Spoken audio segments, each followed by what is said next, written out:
So Monster Hunter Wilds is out, right? That's cool. I can't play the game because I don't have a PS5 or whatever the hell the new Xbox is called, but I can make some fan art. Let's go check it out.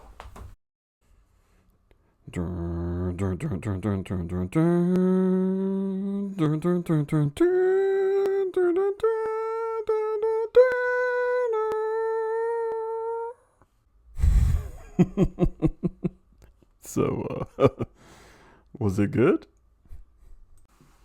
Alright, so I hope you guys liked my little intro that I tried to do there. I didn't want to get a copyright strike, right? Like, I know some creators, especially in the Monster Hunter, like, gaming section, use the song. But, whatever. Might as well just sing it, right? So, I don't have a PS5 or whatever the Xbox is called. I mean, I do have a computer. It's not a super strong one. So I don't really have access to playing Wilds. Which is a bummer because I've been playing Monster Hunter for a very long time. I started on the PSP days. I think it was Freedom Unite 2. It had Tigrex as the cover image. And I've been playing it pretty faithfully through the DS days, and then of course World. Well, since I can't play the game, might as well make art for it, right? Might as well. So Rey Dau was kind of like one of the first main monsters that I've seen from here, from Wilds. Of course, I know some more, like those cephalopod ones. Ooh, I'm surprised they was able to make that work, and it looks cool. I might do a painting of one of them. What's the one that catches itself on fire? I don't know. Since I can't play the game, I just kind of watch playthroughs, but it also makes me sad watching them. So it's kind of like a hit or miss type of thing. It's like I want to pay attention, but I also don't want to. But of course, we all kind of know Rey Dau, right? It's kind of like not necessarily the flagship, maybe it is, but it's one of the ones that we saw from the beginning. That and the bear dude, who's pretty cool. So let's talk about the drawing right here. I quickly just roughed in kind of my general pose, and I still did not even really know all of the intricate details of Rey Dau. I just kind of roughed in kind of just a wyvern pose and slowly built out what I could figure out about him. I threw in color very early. This is kind of a unique digital process that I've done here, where it's a mix of painting and drawing. If any of you are aware of Trent Kanigura, he kind of inks and paints at the same time, which is mind-blowing. That was kind of something I was kind of doing here, was a little mix of it all. Trying to figure out what works, right? I wanted it to be kind of chaotic and abstract in a way. I just wanted it to be a little different, right? Be something different when you're walking down the convention aisles and you see this print of this fan art. It's a little different. I love Monster Hunter Rise. Monster Hunter Rise. That's his favorite, y'all. Do you like Monster Hunter World? Monster Hunter World, I don't like that thing. I'm saying, die. That one, I died and not that one. I don't like that one. Alright, look in the camera. Can you say bye? Bye. This is actually like the first big painting I've kind of done in Clip Studio. Of course, I've used Clip in some things. Some of my shirts. Not this one. Not this. This was watercolor painting right here. But one of my other shirts and some other stuff. But this was like the first all digital thing I've done in Clip Studio. Like I'm very familiar with Photoshop, Illustrator. Are there others? Of course, there's others, but I don't really. We focus a lot on Adobe at my school. So much Adobe. Oh my goodness. Now that I'm out, I don't use Adobe. um, Too expensive, and the fact that they can just take whatever I make and feed their own AI stuff. Like, nah, man, I'm cool. I'm cool. I think they recanted that statement. Um, I'm so out of the loop on Adobe that I just don't even really care, right? Like, Clip's cool. Clip's fine. It works for me. Um, there's a lot of interesting brushes and stuff, and I still don't quite know the engine that well, but it works. So we're really seeing some progress. You keep seeing that reference photo popping up because I have to like really zoom in to understand what I'm even painting. And those little spike parts that are separate from his wing, it's almost like a long finger, right? With all these little scales on it. That part was a little hard for me to wrap my head around at first. Same with the rest of the scales, like on his legs, right on the top of his thighs. Those ones were a little weird for me to kind of visualize, I guess you could say. The painting's really starting to come together here. I keep checking the values, right, to make sure it's working. Well, we're about 12 minutes in. We'll go skip around a little bit. Okay, I'm gonna come back just a little bit and talk about this spot right here. So I thought I was done, right? I was playing around with some of the color balancing here, but overall I thought I was done, and I sent it around to a couple of people, some artists, some non-artists, just like my trusted crew, basically. And we all knew it was cool, but we knew something was missing.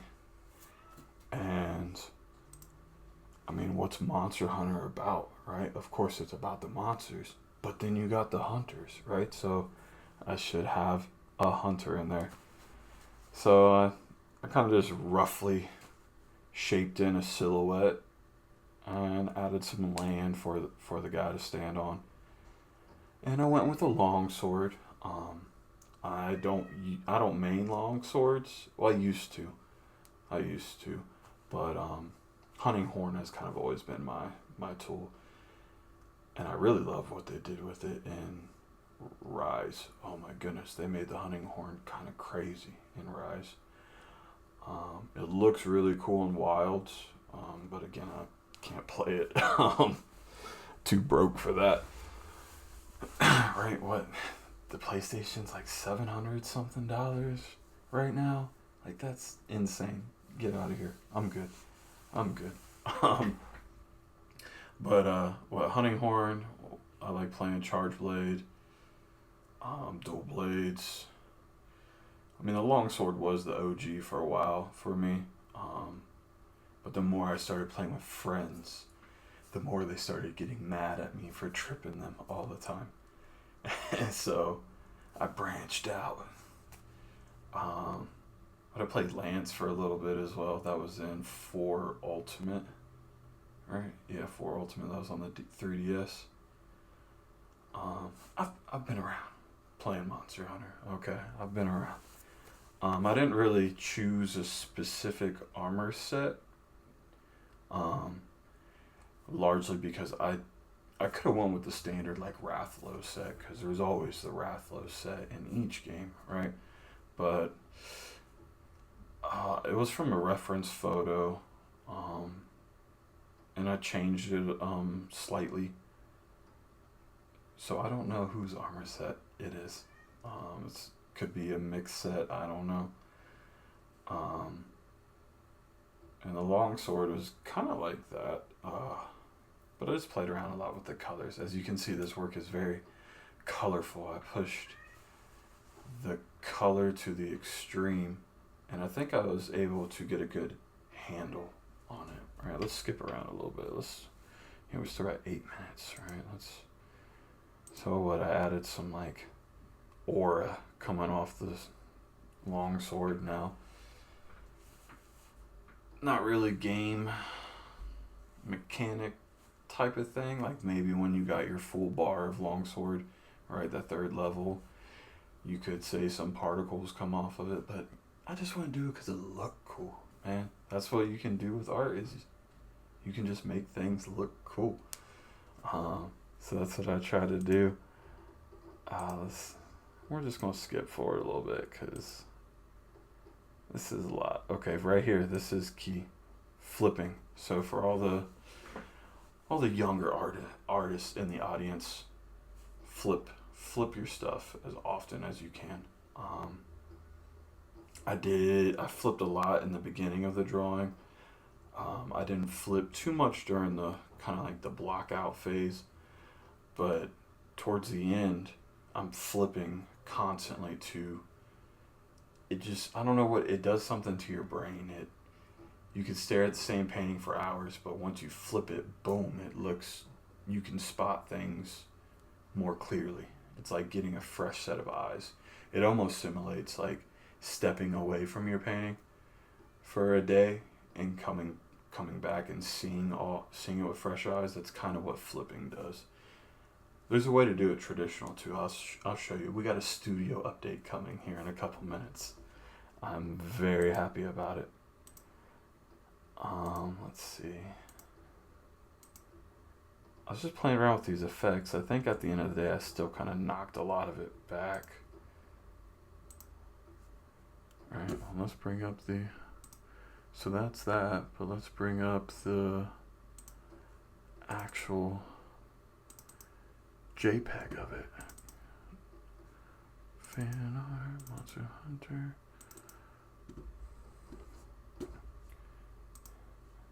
So this is the final, right?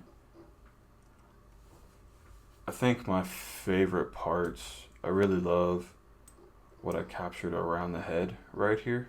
I think that's really cool.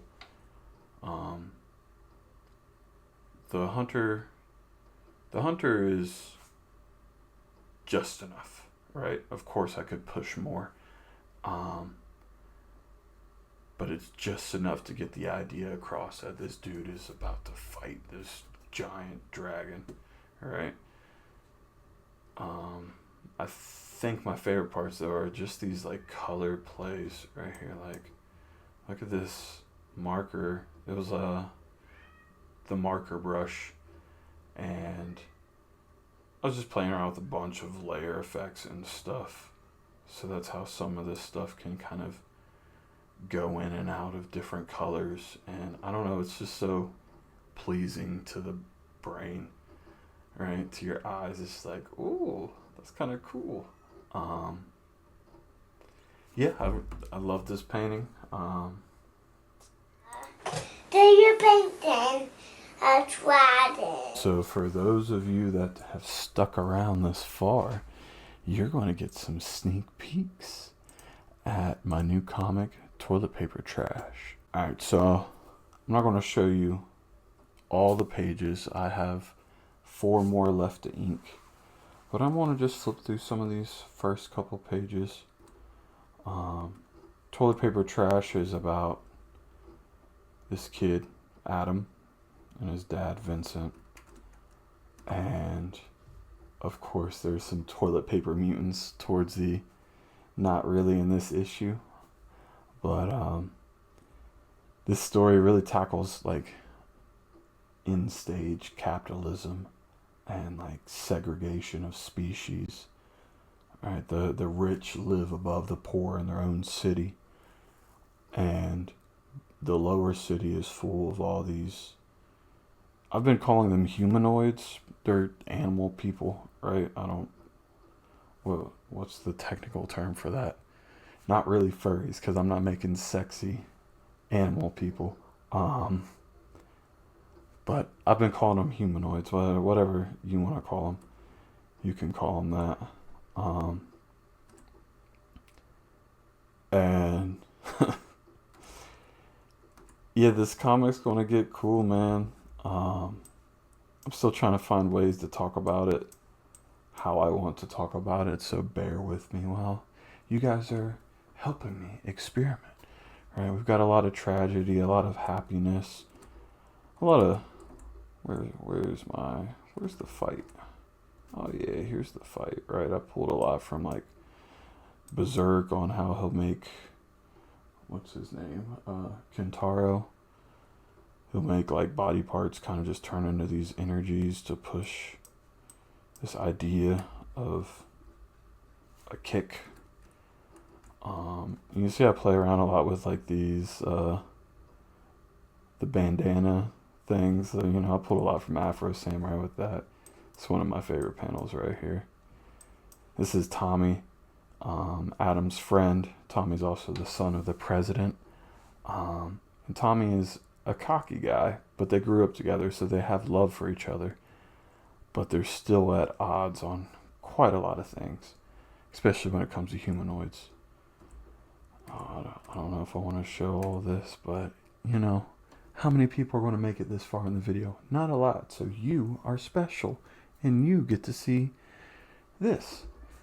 I am going to color it all, and of course the lettering. So it's written and illustrated by me. I have had some help, mainly through critiques and stuff from some of my friends, and that's been very beneficial. Let's see, what else has been going on with me? Since you're this far in, I'm going to show you this. This is the adventures of Dadman and Luke Boy. And this one is Dadman and Luke Boy versus the Dirty Dishes. Kind of a goofy painting. I'm not going to color toilet paper trash exactly like this, right? This is a little bit more rendered than I would have to, I'd have to simplify a little bit for a full issue, right? There's 24 pages in Toilet Paper Trash issue 1. So I don't think I could color them all like that. Alright guys, so thanks for watching the video. I hope you stuck around this far. If you did, feel free to pick up a print, creaturesbytim.com. When you order it, I just take it to the post office and ship it out. Also, I'm thinking about throwing that on a shirt. Maybe I take out some of the background or something. I don't know. What do you think? Speaking of shirts, tired of your shit. I got like 6 or 7 other shirts on the website. Go check it out. Peace.